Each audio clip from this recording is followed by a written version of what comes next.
Hello everybody, welcome back to The Hobby Musician. Today is the very first episode in our brand new third season. We're really excited because we got a ton of cool stuff lined up for you. We got gear reviews and demos, we've got lessons, we've got instrument repairs and instrument construction, and we're continuing our quest to 1,000 subscribers. So if you want to join with us in that journey, you know what to do. Go ahead and click subscribe below and don't forget to click the bell as well. But the second big announcement is that over the break, in addition to preparing all of our episodes for this new season, we were hard at work building and launching our official Patreon page. So if this kind of content is right up your alley, and if you want to consider supporting the channel even more than just subscribing and watching our episodes, feel free to click the link below and check out all of the cool extra stuff that we've got going on that Patreon page. And with all of that out of the way, it's time to get to today's topic. And you might be thinking to yourself, as far as a season premiere goes, there might be flashier topics that he could have picked, but today we're going to talk about the scale length of the instrument, and we're going to talk about how that impacts the playability and kind of the overall experience that a player has when you're using that instrument.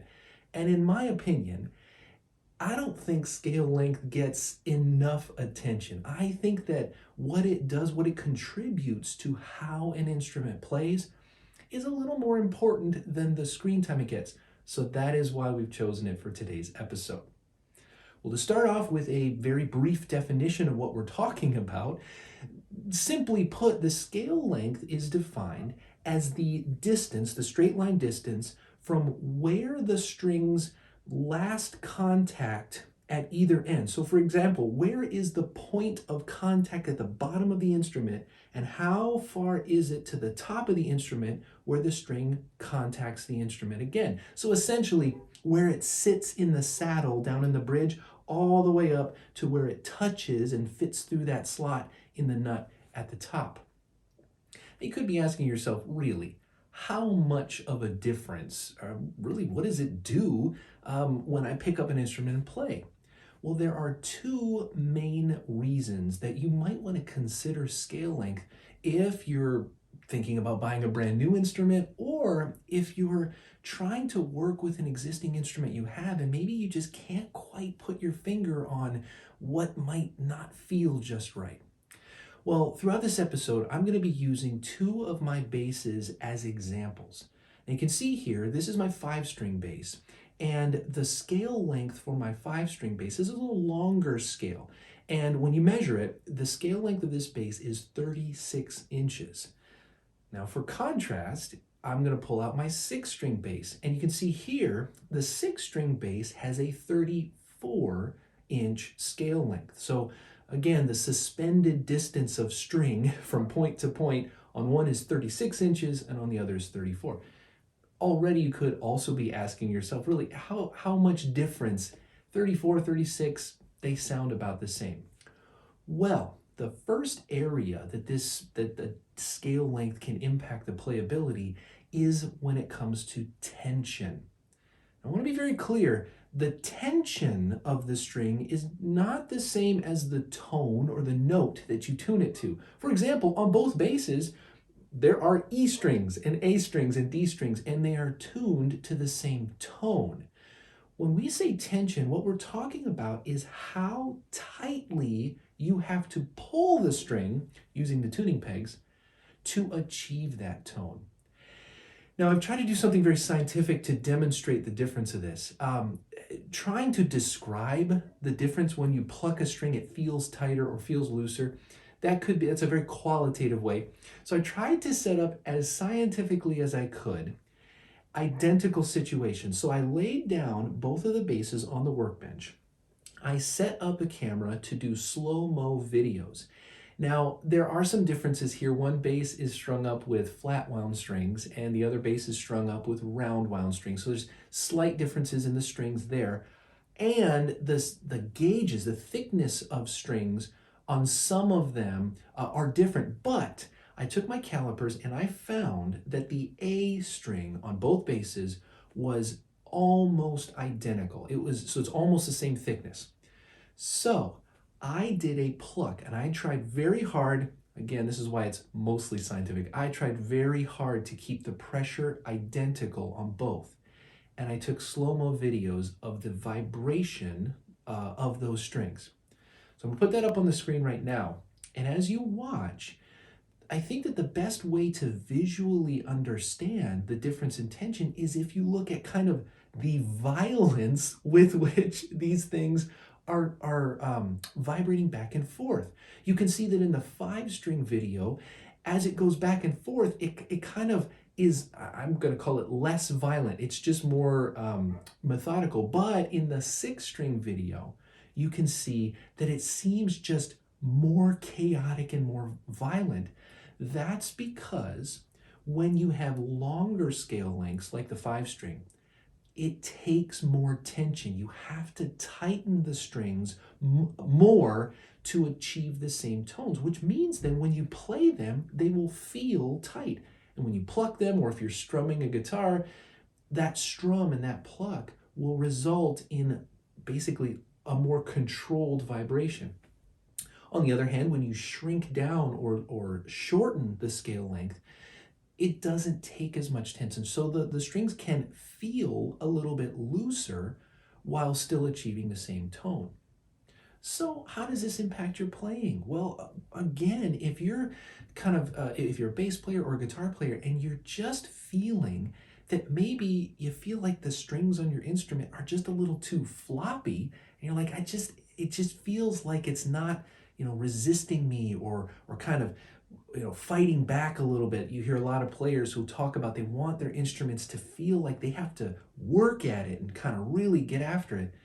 Well, you might want to consider trying an instrument maybe with a different scale length. A longer scale length would give that experience of a little tighter of a string tension.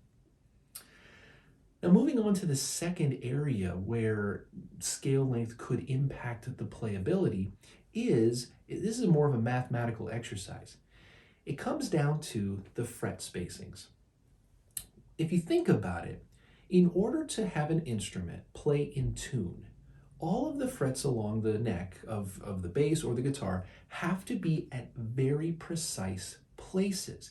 And it all depends on how long the overall strength is. For example, the 12th fret of an instrument kind of needs to be halfway in the middle of where a string is attached. And all episode long, we've been talking about if you change the distance between where the ends are attached, you're going to change where all of the other frets have to go in relation to that middle 12th fret. And you can see here, I've also tried to take some pictures of a close-up of the 12th fret of the 5-string and the 6-string. And you can see through the measurements here that you actually have a shorter measurement. The distance in the fret is a little smaller on the 6-string. That's because the 6-string has a shorter scale length, so when you place all the other frets, they can be closer together. Well, the impact that this has on the playability of an instrument comes down to how far the frets are. So when players are thinking about it, a lot of players, just the physical size of your hands could influence how comfortable you are playing one instrument versus another. If you're maybe a younger player and your hands are smaller, you might want to consider pursuing instruments that have shorter scale lengths so that you can kind of build up that dexterity. And as you grow, as your hands physically grow, you might then experiment with other instruments of longer scale lengths. For me, on the other end of the spectrum, I'm a pretty tall guy and I have pretty long fingers, and I feel perfectly comfortable playing instruments with longer scale lengths. Even though the frets are a little farther, I don't really have too much trouble reaching them.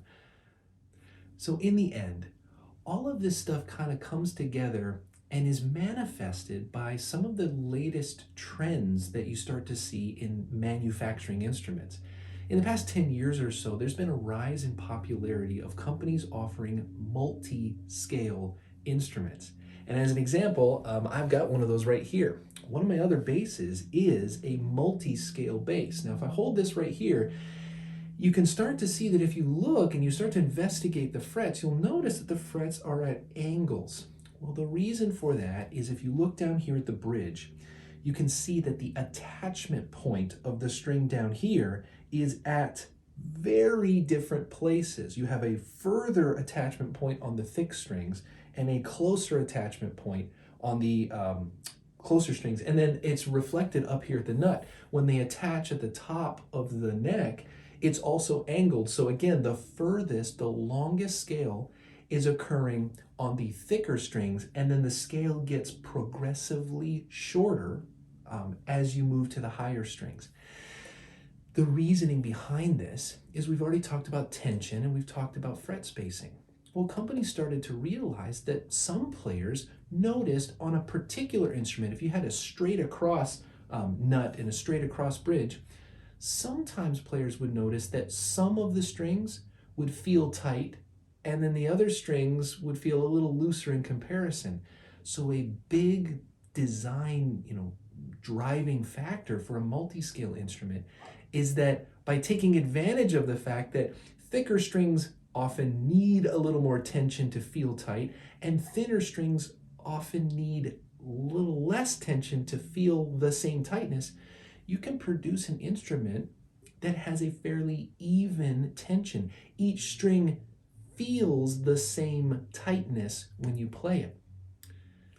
So in conclusion, when you're considering what it is about maybe a current instrument you have that you just can't put your finger on, or if you're considering buying your first instrument or another instrument, I would recommend spending a little time thinking about the scale length and consciously focusing on things like fret spacing and the feel of the tension of the strings on that instrument, because it can go a long way to influencing how it plays. Well, I want to thank you for watching. I hope you got something out of this video. And as always, until next time, play on, my friends. Play on.